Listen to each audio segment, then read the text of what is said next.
지금 정부가 당신의 퇴직금을 직접 운영하겠다는 계획을 발표했습니다. 430조 퇴직금, 우리 모두의 노후 자산이 정부 손으로 들어갈 수 있습니다. 안녕하십니까? 오늘은 언론이 외면하고 있는 그러나 우리 삶에 아주 깊숙이 연결된 이야기를 드리려 합니다. 이건 단순한 법 개정이 아니라 당신의 퇴직금, 당신이 평생 일해서 모은 노후의 마지막 돈이 직접적인 영향을 받는 사안입니다. 놀랍게도 좌우 진영을 막론하고 언론도 정치권도 침묵하고 있습니다. 그래서 오늘 이 영상을 만들었습니다. 이 영상이 경각심을 불러일으킬 수 있다면 제 역할은 충분하다고 생각합니다. 고용노동부는 퇴직연금 제도를 전 사업장에 의무화하고 430조 원에 이르는 국민의 퇴직연금을 통합관리할 퇴직연금공단 설립을 추진하고 있습니다. 이는 민간 금융기관이 관리하던 퇴직연금 자산을 국가주도로 전환하겠다는 내용입니다. 발표된 내용은 6월 24일자 연합뉴스 보도로 처음 확인됐으며 향후 수익률을 끌어올리겠다는 명분 아래 국가가 사실상 자산 통제에 나선다는 우려가 제기되고 있습니다. 지금 내가 가입한 퇴직연금이 확정기여형 DC인지 확정급여형 DB인지 먼저 확인하세요. 현재 운용 주체가 어느 금융기관인지 어떤 방식으로 투자되는지도 살펴보셔야 합니다. 법 개정 여부에 따라 향후 공공기관 중심으로 변경된다면 수익률과 자산 운용 방식이 전환될 수 있습니다. 관련 법안이나 시행령의 입법 예고, 국회 논의가 진행되는지 고용노동부 홈페이지 또는 보건복지부 정책 알림판을 통해 지속적으로 확인해 주시기 바랍니다. 퇴직금 이제 못 받습니다. 그 돈은 국가가 관리하겠다고 합니다. 앞으로는 퇴직해도 연금으로 나눠서만 받게 됩니다. 당신의 퇴직금이 사라지고 퇴직연금으로 강제 전환되는 구조에 대해 말씀드립니다. 지금까지는 1년 이상 근무하면 퇴직금을 한 번에 받을 수 있었죠. 하지만 이젠 퇴직하면 퇴직금을 즉시 받는 구조가 사라집니다. 퇴직금은 공단에 들어가고 65세 이후 연금 형태로 나눠서 지급된다고 합니다. 이게 바로 지금 정부가 추진 중인 퇴직연금 공단 정책의 핵심입니다. 모든 근로자에게 퇴직연금 의무화가 추진됩니다. 이제 퇴직금이라는 개념은 사라지고 모든 직종은 퇴직연금 제도로 편입됩니다. 퇴직연금 이원화 폐지로 인해 DB형 DC형 구분 없이 국가주도 퇴직연금으로 통합될 수 있습니다. 퇴직금을 한 번에 받는 것이 불가능해집니다. 중도 인출 제한 조치로 인해 퇴직금을 담보로 대출하거나 급하게 생활자금으로 쓰는 것도 불가능해집니다. 기존에는 퇴직 시 900만 원, 2천만 원씩 일시 지급받던 구조였지만 이제는 해당 금액을 공단에 넣어두고 65세 이후 일정 비율로 연금처럼 수령하게 되는 구조입니다. 적용 대상은 모든 사업장, 모든 직종으로 확대되고 있으며 아르바이트 배달 플랫폼 근로자까지 포함됩니다. 3개월 이상 근무하면 퇴직연금 대상이 됩니다. 지금 당장 내가 일하고 있는 사업장이 퇴직연금 제도 대상인지 확인해보세요. 기존 퇴직금이 일시불로 지급되는 구조인지 퇴직연금으로 전환되고 있는지를 근로계약서 또는 인사팀에 확인하세요. 퇴직 이후 자금 계획을 퇴직금 일시 수령이 아닌 연금 분할 구조로 재설계해야 할 수도 있습니다. 법 개정이 확정되기 전 국회나 고용노동부의 입법 예고, 상황을 체크하시고 이의제기 의견도 국민참여입법센터에 남기실 수 있습니다. 이제 퇴직금 받아서 가게 차리는 일 못합니다. 퇴직금으로 인생 새로 시작하는 길도 이제 막히게 생겼습니다. 말 그대로 내 돈인데 내가 쓸 수 없는 시대가 열릴 수 있다는 경고를 드리려고 합니다. 당신이 평생 일해 쌓은 퇴직금이 국가가 만든 퇴직연금공단으로 통째로 넘어갈 수 있습니다. 그리고 그 돈으로 벤처 투자를 하겠다는 발표까지 나왔습니다. 당신이 투자하겠다는 적 없는데 누군가가 대신 굴려주겠다는 겁니다. 이제는 퇴직을 해도 퇴직금을 당장 쓸 수 없습니다. 이건 단순한 연금 제도가 아닙니다. 자산 통제 제도입니다.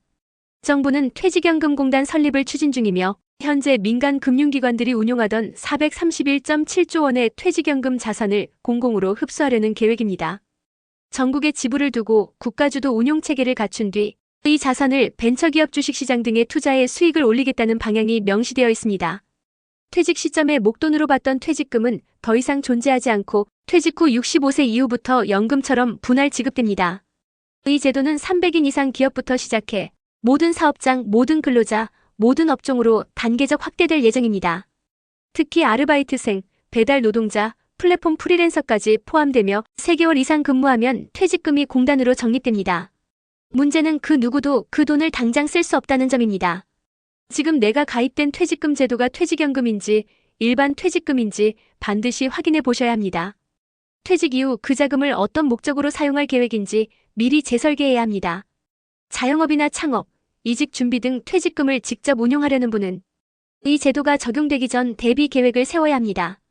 정책 시행 여부는 고용노동부국회 입법정보센터에서 확인할 수 있으며 시민의견 등록 및 반대 서명 참여도 가능합니다. 퇴직금으로 창업하겠다. 이제 불가능합니다. 그 돈은 당신이 아니라 국가가 투자하고 통제합니다. 지금 대한민국에서 당신의 퇴직금이 퇴직금이 아닌 세력 통제 수단으로 변하고 있다는 충격적인 사실. 오늘은 그 이면을 깊이 있게 짚어보겠습니다. 퇴직연금 공단을 만든다. 겉으로는 국민 노후를 지킨다지만 속으로는 기업을 지배할 수 있는 거대한 자금풀을 확보하려는 구조입니다. 지금 이 정책이 현실화되면 우리는 퇴직하고도 퇴직금을 못 쓰게 됩니다. 심지어 그 돈으로 국가가 대기업 지분을 사들이는데 활용할 수 있습니다. 정부는 퇴직연금 공단을 신설해 현재 은행보험사 등 민간에서 운용 중인 431.7조 원 규모의 퇴직금 자산을 공공으로 흡수하겠다고 밝혔습니다. 이 자금을 기반으로 전국의 공단 지부를 설치하고 공공 인력을 대거 채용해 운용 주체를 정부가 가져갑니다. 이는 단순 행정기관이 아닌 거대한 투자기관의 역할을 염두에 둔 구조입니다. 이 퇴직연금 자산은 단순한 채권 운용이 아니라 벤처 투자, 주식 매입 등 적극적 자산 운용 대상으로 명시됐습니다. 퇴직금으로 기업 주식을 사겠다는 겁니다. 실제로 국민연금도 스튜어드십 코드를 근거로 삼성전자 등 대기업의 이사회에 영향력을 행사하고 있으며 퇴직연금 공단이 설립되면 제2의 국민연금 수준의 기관 투자자가 추가됩니다. 향후 퇴직연금 규모는 플랫폼 노동자, 아르바이트, 프리랜서까지 확대 적용되며 향후 500조, 800조, 1000조 이상까지 늘어날 수 있습니다. 지금 당장 자신의 퇴직금 유형이 연금 전환 대상인지 회사에 확인하세요. 퇴직금 수령 시기, 운용 방법, 변경 예정 제도 등을 인사팀이나 노무사와 상담하는 것이 좋습니다. 정책 변화 여부는 고용노동부 국민참여입법센터 국회 입법정보 시스템에서 확인 가능하며 해당 정책에 대한 반대 의견이나 질의는 국민신문고, 민원24, 정책토론방을 통해 제출 가능합니다. 퇴직금 활용 계획이 있는 분은 향후 중도 인출 제한 가능성에 대비해 현금 유동성 계획을 재점검해야 합니다. 퇴직금이 넘어간 다음엔 기업의 경영권까지 넘어갑니다. 지금 대한민국에서 기업 국유화가 현실이 되고 있습니다. 상상을 뛰어넘는 이야기, 당신의 퇴직금과 당신이 다니는 기업의 주인이 모두 바뀔 수 있는 현실을 말씀드리려 합니다. 퇴직연금 공단으로 자금을 모으고 상법 개정으로 기업 경영에 직접 개입하는 구조. 이 두 축이 동시에 작동하기 시작했습니다. 놀랍게도 이미 국회에서 관련 법안이 통과됐습니다. 2025년 7월 3일 국회 본회의에서 상법 개정안이 통과됐습니다. 총 272명 중 220명 찬성으로 가결됐습니다. 개정안의 핵심은 이사의 충실 의무 대상을 주주로 확대한 것.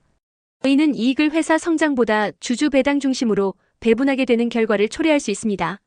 R&D 투자보다 배당 압력이 우선될 수 있다는 의미입니다. 또 하나의 핵심은 감사위원 선임 시 최대 주주와 특수관계인의 의결권을 3%로 제한한 조항입니다. 실질 지분이 30%가 넘더라도 의결권은 3%만 인정됩니다. 반면 국민연금이나 퇴직연금 공단 등 공공자금은 그대로 의결권 행사가 가능합니다. 사회이사를 독립이사로 전환하는 구조도 도입됐습니다. 경영진이 선임하던 사회이사 대신 시민단체나 정치색 있는 외부 인사들이 이사회에 들어갈 수 있습니다. 이 모든 변화는 국민연금에 이어 퇴직연금 공단 자산까지 더해지면 국가 주도의 기업 지배 구조가 완성된다는 점에서 매우 중대한 변화입니다. 먼저 내가 투자한 기업의 주주총회 안건과 감사 선임 구조를 주의 깊게 살펴보셔야 합니다. 직장인의 경우 퇴직금 제도의 변화와 상법 개정 영향이 어떻게 연결되는지 인식하는 것이 중요합니다. 퇴직연금이 정부 주도로 편입되면 그 자산이 기업 지분 확보에 쓰일 수 있으므로 퇴직금 운용 구조를 회사와 정확히 협의하고 필요시 자발적 가입 유지 여부를 판단해야 합니다. 정책 참여는 입법예고, 의견 등록, 정책 반대 청원, 정치적 의사 표현 등을 통해 가능합니다.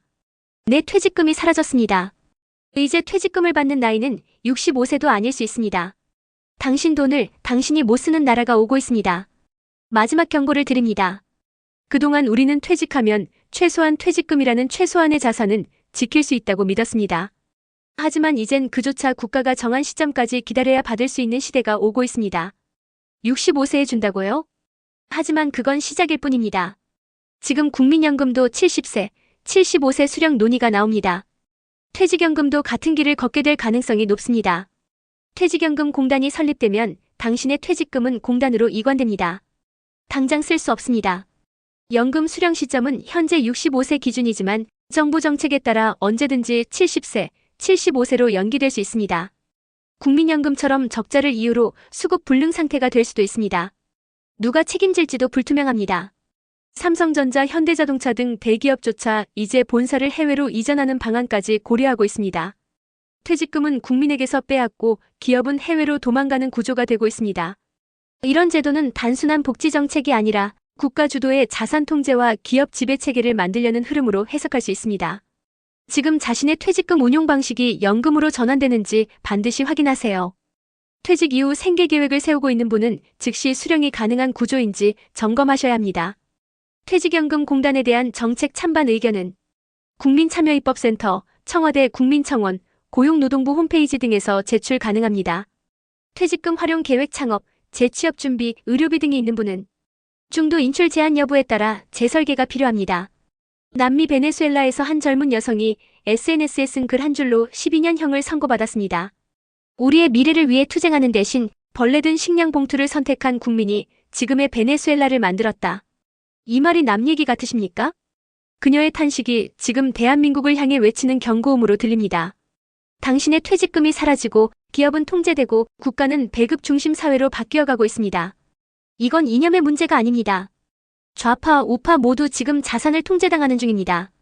국민연금 하나로는 부족하니 퇴직연금까지 끌어와서 지배하려 합니다. 퇴직금은 65세에 줄게. 아니야, 이제 70세야. 아, 미안. 적자야. 못 줘. 이게 현실이 될 수 있습니다. 그 돈은 원래 당신의 삶을 바꾸기 위한 자산이었습니다. 창업을 하든 공부를 하든 가족을 부양하든. 하지만 이제 그 돈은 당신 것이 아닙니다. 이 영상이 마지막 경고가 되지 않기를 바랍니다. 국민 여러분, 지금 침묵하면 퇴직금은 평생 못 받는 자산이 될 수 있습니다. 부디 이 내용을 주변에 알려주세요. 시청해주셔서 감사합니다.